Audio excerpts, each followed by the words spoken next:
नमस्कार दोस्तों, मैं अथर्व तिवारी मेरे YouTube चैनल पर आप सभी का स्वागत करता हूँ। मैं आशा करता हूँ कि आप मस्त होंगे, स्वस्थ होंगे।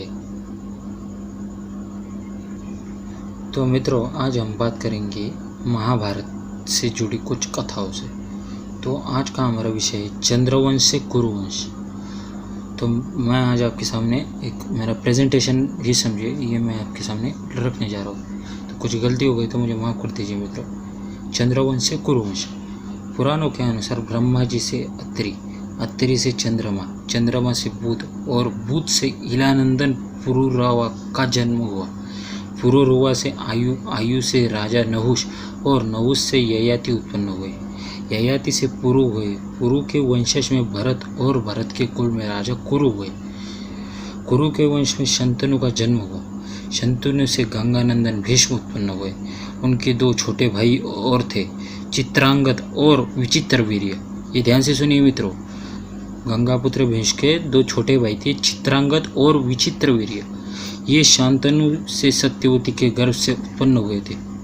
ध्यान से सुनिए, ये शांतनु से सत्यवती के गर्भ से उत्पन्न हुए थे। शांतनु के स्वर्गलोक चले जाने पर भीष्म ने अविवाहित रहकर अपने भाई विचित्रवीर्य के राज्य का पालन किया। भीष्म महाभारत के प्रमुख पात्रों में से एक है। ये महाराजा शंतनु के पुत्र थे। अपने पिता को दिए गए वचन के कारण इन्होंने आजीवन ब्रह्मचर्य का व्रत लिया था। इन्हें इच्छा मृत्यु का वरदान प्राप्त था। ध्यान से सुनिए, इन्होंने अपने पिता के सुख के लिए ब्रह्मचर्य की प्रतिज्ञा ले ली थी, अखंड ब्रह्मचर्य।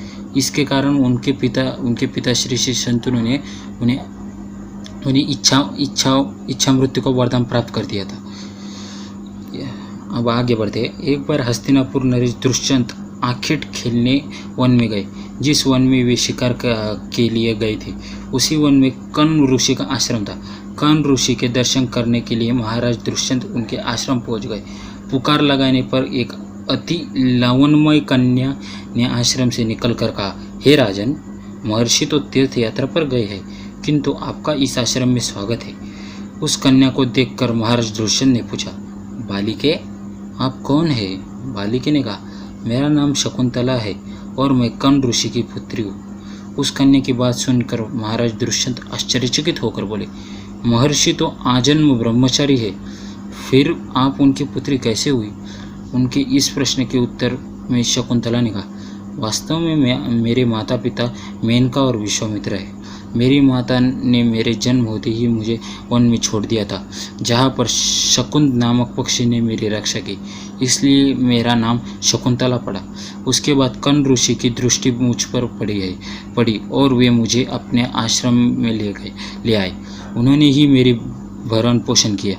जन्म देने वाला, पोषण करने वाला तथा अन्न देने वाला, ये तीनों ही मेरा पिता कर जाते हैं। इस प्रकार कर्ण ऋषि मेरे पिता हुए। शकुंतला के वचनों को सुनकर महाराज दुष्यंत ने कहा, शकुंतले, तुम क्षत्रिय कन्या हो। तुम्हारे सौंदर्य को देखकर मैं अपना हृदय तुम्हें अर्पित कर चुका हूँ। यदि तुम्हें किसी प्रकार की आपत्ति न हो तो मैं तुमसे विवाह करना चाहता हूँ। शकुंतला भी महाराज दुष्यंत पर मोहित हो चुकी थी, अतः उसने अपनी स्वीकृति प्रदान कर दी।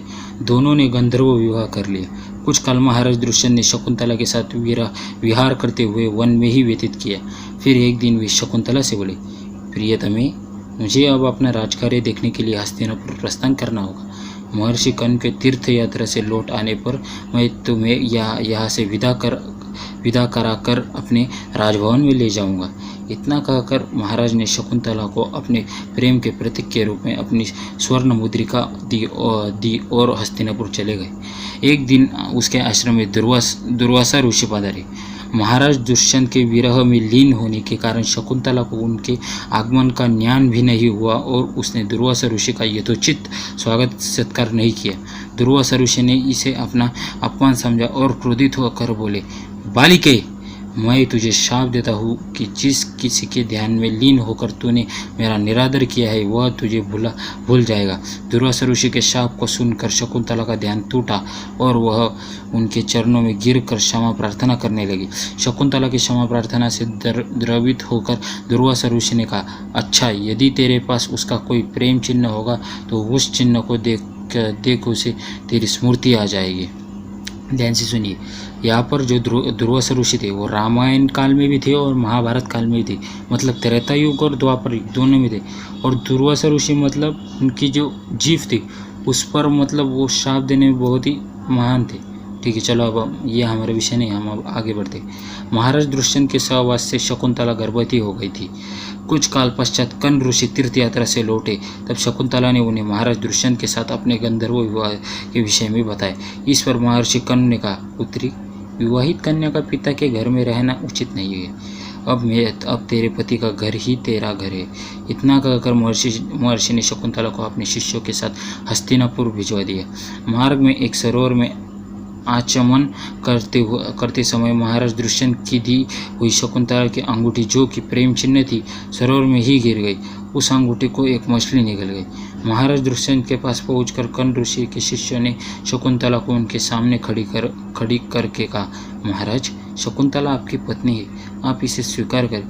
महाराज तो दुर्वासा ऋषि के शाप के कारण शकुंतला को विस्मृत कर चुके थे, अतः उन्होंने शकुंतला को स्वीकार नहीं किया और उस पर उल्टा होने का लांछन लगाने लगे। शकुंतला का अपमान होते ही आकाश में जोरों की बिजली कड़क उठी और सबके सामने उसकी माता मेनका उसे उठा ले गई। जिस मछली ने शकुंतला की अंगूठी को निकाल लिया था, एक दिन वह एक मछुआरे के जाले में आ फंसी।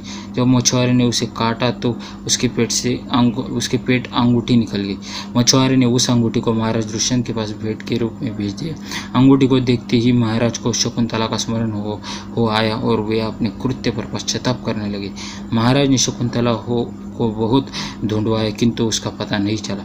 कुछ दिनों के बाद देवराज इंद्र के निमंत्रण पाकर देवासुर संग्राम में उनकी सहायता करने के लिए महाराज दुष्यंत इंद्र नगरी अमरावती गए।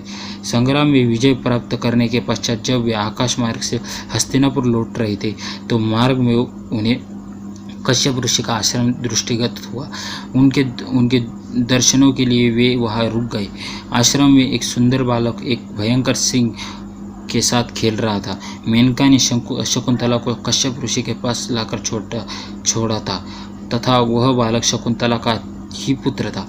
उस बालक को देखकर महाराज के हृदय में प्रेम की भावना उमड़ पड़ी।